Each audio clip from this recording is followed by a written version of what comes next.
Welcome students. आज हम लोग क्लास 9 का फर्स्ट टॉपिक नंबर सिस्टम इसको देखेंगे। ये नंबर सिस्टम क्या है? हम लोग पहले ही क्लास 6, क्लास 7, क्लास 8 हर क्लास में लगभग नंबर सिस्टम के बारे में पढ़े थे। अभी तक हम लोग क्या पढ़े? हम लोग नेचुरल नंबर्स पढ़े, हम लोग होल नंबर भी पढ़े, हम लोग और क्या पढ़े? हम लोग इंटीजर्स के बारे में पढ़ चुके हैं। अब इस क्लास में हम लोग रेशनल और इरेशनल नंबर के बारे में पढ़ेंगे।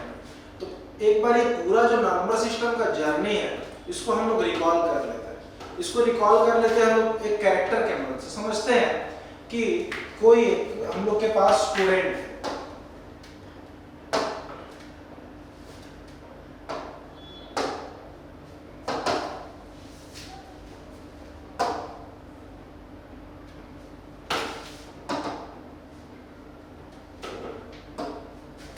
हम लोग मान लेते हैं कि हम लोग के पास एक स्टूडेंट है, ठीक है, वो गर्ल स्टूडेंट है, लड़की है।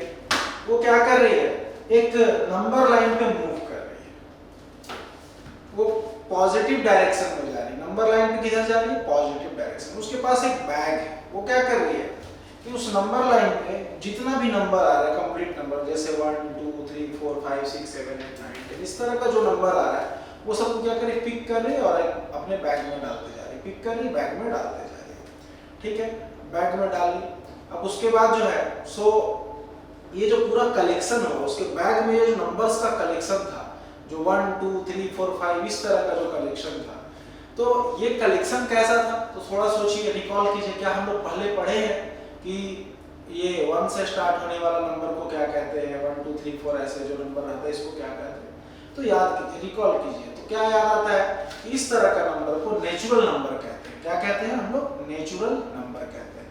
ऑल काउंटिंग नंबर्स भी कहते हैं। कैसे काउंटिंग नंबर कहते हैं? सपोज एक सिचुएशन है कि एक क्लास में कुछ बच्चे बैठे हुए हैं और peon is ordered by the principal to go and count how many students come today. कितना स्टूडेंट आज आए हैं स्कूल? तो प्यून गया और काउंटिंग, कहाँ से काउंटिंग स्टार्ट करेगा? ऐसे काउंट करेगा क्या? 1 1.2 1.3 1.4 ऐसे तो काउंटिंग स्टार्ट नहीं करेगा। काउंटिंग कैसे स्टार्ट करेगा? वो ऐसे डायरेक्ट काउंट करेगा 1 2 3 4 5 6 7 8 9 10 ऐसे काउंट करेगा। तो ये जो काउंटिंग नंबर्स होता है, वो काउंटिंग नंबर क्या होता है? नेचुरल नंबर होता है। और natural number can be denoted by the capital N. उसको कैपिटल एन से डिनोट करते हैं। अब दूसरा सिचुएशन में आते हैं। आज बहुत बारिश हो रही है, स्कूल खुला हुआ है, प्रिंसिपल बोले गो एंड, फिर प्रिंसिपल ऑर्डर दिया पियून को, गो टू क्लास 9। क्लास 9 में जाओ और देखो कितने बच्चे आए। पियून गया क्लास 9, देखा no one is present in the class, कोई भी क्लास में है ही नहीं। तो वो क्या काउंट करता? कुछ काउंट नहीं कर पाया। तो वो रिटर्न आया प्रिंसिपल के पास। प्रिंसिपल बोले अच्छा कितने बच्चे आए थे? तो वहां से जवाब क्या आया उसको? सर कोई नहीं आया था। तो सर बोले नंबर्स में इसी बात को बोलो। तो सर भी सोचे कि चलो थोड़ा इसका नॉलेज चेक करते हैं है कि नहीं। तो नंबर में बोलो तो क्या बोलोगे? तो वो सोच रहा है बेचारा क्या बोले क्या बोले क्या बोले, वो सब पढ़ा उड़ा है नहीं इतना। तो प्रिंसिपल बोले कि अगर क्लास में कोई नहीं था तो अब क्या कहना है? 0 स्टूडेंट्स, एक भी बच्चा प्रेजेंट नहीं था, एक भी बच्चा प्रेजेंट नहीं था। जैसे और दूसरा एक केस, मैथ्स का मान लीजिए ऑनलाइन टेस्ट हुआ, ठीक है, पासिंग मार्क्स था, उस 100 मार्क्स का टेस्ट हुआ। पासिंग क्राइटेरिया था कि 33% मार्क्स आना चाहिए, मतलब 33 आना चाहिए। सारे बच्चे अच्छे थे पढ़ने में। तो एग्जाम हुआ, रिजल्ट आया। रिजल्ट आने के बाद प्रिंसिपल की रिपोर्ट चाहिए प्रिंसिपल को, भाई क्या जो है सो रिजल्ट हुआ, कितने बच्चे मैथ्स में फेल कर गए। तो जो मैथ्स पढ़ाने वाले टीचर शान से बोले कि 0। तो 0 का भी एक अपने आप में अर्थ है। 0 को ऐसा नहीं समझना 0 मतलब नथिंग, 0 का भी कुछ आइडेंटिटी है। तो अब ये गर्ल क्या कर रही है? नंबर लाइन पे ही मूव कर रही है। अब नंबर लाइन पे मूव कर रही तो नंबर लाइन में क्या, अब वो थोड़ा बैक हो गई। बैक होने के बाद 0 दिख गया, 0 को उठा के भी अपना बैग में डाल दिया। अब एक पूरा सेट किसका बन गया? एक सेट बन गया जहां पर उसके बैग में अभी तक कौन सा नंबर था? 1 2 3 फिर all counting numbers, all natural numbers are present in their bag. Now she put 0 in her bag. अपने बैग में वो 0 भी डाल दी। तो अब क्या हो गया? एक कलेक्शन में 0 एक्स्ट्रा ऐड हो गए। तो ये काउंटिंग कहां से स्टार्ट हो गया? 0 से। तो बोली तो फिर आप सोचिए, रिकॉल कीजिए कि अगर 0 से स्टार्ट होता हो कोई काउंटिंग, 0 से स्टार्ट हो रहा है कोई नंबर, कोई सेट ऑफ नंबर 0 से स्टार्ट हो रहा है, ठीक है, और उसमें सारा नेचुरल नंबर है और 0 है। तो इसको क्या कहेंगे, क्या कहते थे इसको, तो इसको हम कहते थे होल नंबर, ठीक है। इसको क्या कहते थे, होल नंबर। होल नंबर का मतलब होता है पूर्ण संख्या, पूर्ण। 1 is a whole, 2 is a whole, 3 is a whole, 4 is a whole, 5 is a whole। Whole, whole means पूरा का पूरा, टुकड़ा टुकड़ा नहीं चलेगा। 1/2 is not a whole number, 2/3 is not a whole number। Whole means complete, whole means complete. तो वो उसको, तो ये जो पूरा कलेक्शन ऑफ नंबर है including zero and natural number, zero और नेचुरल नंबर को मिला करके जो पूरा एक सेट बना नंबर्स का, इसको क्या बोलते हैं हम लोग, whole number. And this number is denoted by W। अब इसके बाद फिर वो गर्ल क्या की, अब वो रिवर्स ऑर्डर पीछे तो मुड़ ही गई है, जीरो तो पिक कर ली। अब जीरो के बाद दिख गया उसको -1, -2, -3, -4 ये सब भी दिख गया। क्या करने लगी, वो सबको उठा करके पिक करके डालने लगी उसमें अपना बैग में, -1, -2, -3 ये सबको डालने लगी। अब आप याद कीजिए कि अब जो कलेक्शन बना, वो कलेक्शन किसका बना, अब इसके बैग में जो कलेक्शन है नंबर्स का, वो कैसा कलेक्शन है, तो उसमें सारा काउंटिंग नंबर्स है। काउंटिंग नंबर्स का नेगेटिव भी है, मतलब नेचुरल नंबर है, नेचुरल नंबर का नेगेटिव भी है और जीरो भी है। तो हम लोग क्या बोलते थे, a set of number in which natural numbers their negative and zero is present. उस सेट में नेचुरल नंबर हो, उसका नेगेटिव हो और जीरो हो, ये सबको मिला करके क्या बोलते थे हम लोग, तो इसको हम बोलते थे इंटीजर्स। क्या बोलते थे, इंटीजर्स। क्लास 6-7 में भी पढ़े हम लोग इंटीजर्स के बारे में, तो उसको हम लोग बोलते हैं इंटीजर्स। तो ये जो कलेक्शन बना नेचुरल नंबर का और उसके नेचुरल नंबर्स के नेगेटिव्स का और जीरो का, इसको बोलते हैं हम लोग इंटीजर्स।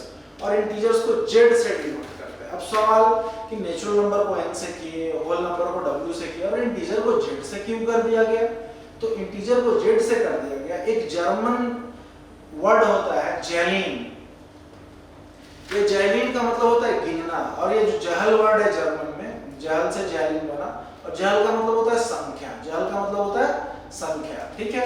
तो ये जो जहलीन वर्ड है, ठीक है ना, गिनना, इसी का जो है सो फर्स्ट लेटर है जेड, तो उस जेड से हम लोग इंटीजर को यहाँ पर इंडिकेट कर रहे हैं।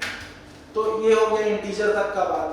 अब इंटीजर के बाद जो हमारा मेन टॉपिक है, क्या मेन टॉपिक है, क्लास 9 में पढ़ना है। तो अभी तक क्या क्या कलेक्ट हो चुका, नेचुरल नंबर कलेक्ट हो चुका, नेचुरल नंबर का नेगेटिव्स कलेक्ट हो चुका है, जीरो कलेक्ट हो चुका।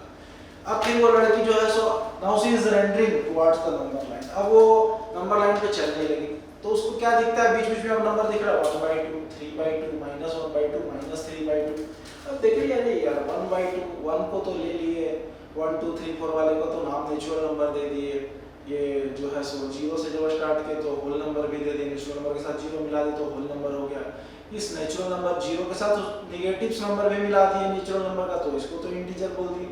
लेकिन ये 1/2, 3/2, 4/2, 5/2 या 7/11 इस तरह का जो नंबर आ रहा है, -7 -11, इसको क्या नाम देंगे, तो उसका दिमाग में आ रहा है आइडिया कि इसको नाम क्या देंगे। तो उसके साथ अब जो आपके साथ भी होना चाहिए, सपोज वो स्टूडेंट ही है, उसके साथ क्या हो रहा है, ठीक है, एक्चुअली वो जो कैरेक्टर आपको दिख रहा है, ये कैरेक्टर इसको नाम रेशनल नहीं दे रहा है, ठीक है ना, कोई और दिया कोई मैथमेटिशियन, ठीक है। तो अभी हम बात कर रहे हैं कि अब इसको नंबर कैसा दिख रहा है, नंबर दिख रहा है 2 3, इसको नंबर दिख रहा है -2 -5, इस तरह का नंबर दिख रहा है इसको। वो सोच रही है कि इसको नाम क्या दे, तो मैथमेटिक्स का तो बेसिक्स उसके पास है, सोच रही क्या नाम दे, क्या नाम दे, तो क्या नाम दे, ये 2 को हम क्या कह सकते हैं, तो नेचुरल नंबर कह सकते हैं, और क्या कह सकते हैं, होल नंबर, नहीं थोड़ा बड़ा क्या कह सकते हैं, तो इन 2 को नेचुरल या होल कह देंगे, तो इन -2 को क्या बोलेंगे, नेचुरल बोलेंगे कि होल बोलेंगे, क्या बोलेंगे, फिर दिमाग में उसका चलने लगा। तो नहीं, 2 को भी हम इंटीजर बोल सकते हैं, -2 को भी हम इंटीजर बोल सकते हैं, 3 को भी इंटीजर बोल सकते हैं, -5 को भी हम इंटीजर बोल सकते हैं। तो उसको समझ में आ गया कि अच्छा एक जनरलाइज्ड टर्म हो गया इंटीजर, क्या हो गया, जनरलाइज्ड टर्म इंटीजर, मतलब जो नंबर इस फॉर्म में रहेगा, ऐसा जो फॉर्म में रहेगा, ऐसे भी रह सकता है।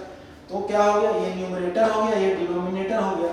तो अगर जनरलाइज करना हो तो हम कह देंगे कि अच्छा ये p/q के फॉर्म में होगा, और pq दोनों क्या होगा, तो pq दोनों इंटीजर होगा, ये दोनों क्या नंबर उसको दिख गया, दोनों इंटीजर, ये दोनों इंटीजर हो गए। इतना बात तो समझ में आ गया। अब फिर आया, अच्छा ठीक है, pq का फॉर्म में होगा, p भी इंटीजर होगा, q भी इंटीजर होगा, सब बात तो ठीक है, लेकिन नाम क्या दे, तो फिर उसको समझ में अच्छा ये तो रेशियो है, ये तो रेशियो है, 11 और 15 का रेशियो है। तो रेशियो है, दो नंबर का रेशियो है, दो नंबर का रेशियो है, दो नंबर का रेशियो है, दो नंबर का रेशियो दिमाग में चल रहा है तो आइडिया अच्छा रेशनल नंबर नाम दे दो। तो क्या नाम पड़ गया इसका? Rational number. क्या नाम पड़ गया? Rational number. तो रेशनल नंबर किसको कहेंगे हम लोग? ये जो ऑफसेट बना, ये 1/2, 3/2, ये सब भी जो इसमें आ गया, तो इसका नाम क्या पड़ गया? Rational number. ठीक है, तो रेशनल नंबर क्या हो गया? ए number which can be written in the form of p by q, वही पता है, a number which can be written in the form of p by q where p and q are integers, जहां पे p q integers रहेगा। एक चीज और इसमें ऐड होता है, where q not equal to 0। अब सवाल होना चाहिए कि why q not equal to 0, ये डिनोमिनेटर 0 क्यों नहीं हो सकता है? तो अभी बोले ना कि रेशियो जो वर्ड है, रेशियो जो वर्ड है, इस वर्ड से बना रेशनल, इस वर्ड से बना रेशनल। और अगर आप किसी नंबर को 0 से डिवाइड कर दीजिएगा, आपको कोसेंट क्या मिलेगा? क्या कोसेंट मिलेगा? क्या भागफल मिलेगा? क्या डिवाइड करके? आपको इंफिनिटी मिलेगा, अनडिफाइंड टर्म है, कोई डिफिनेशन ही नहीं है इस नंबर का। ठीक है, इसीलिए कह रहे हैं कि अच्छा वो तो अनडिफाइंड हो जाएगा, मतलब भाई q 0 नहीं होना चाहिए। q 0 मतलब there must be a concrete quotient, एक कोसेंट इसका आना चाहिए। It's quotient has some value, उसका कोसेंट कुछ तो वैल्यू आना चाहिए, हम उसको कुछ तो कह सकते हैं। इंफिनिटी इसको क्या कहें? तो क्या आया? फिर से सुन लीजिए definition, a number which can be written in the form of p by q where p and q are integers, q integer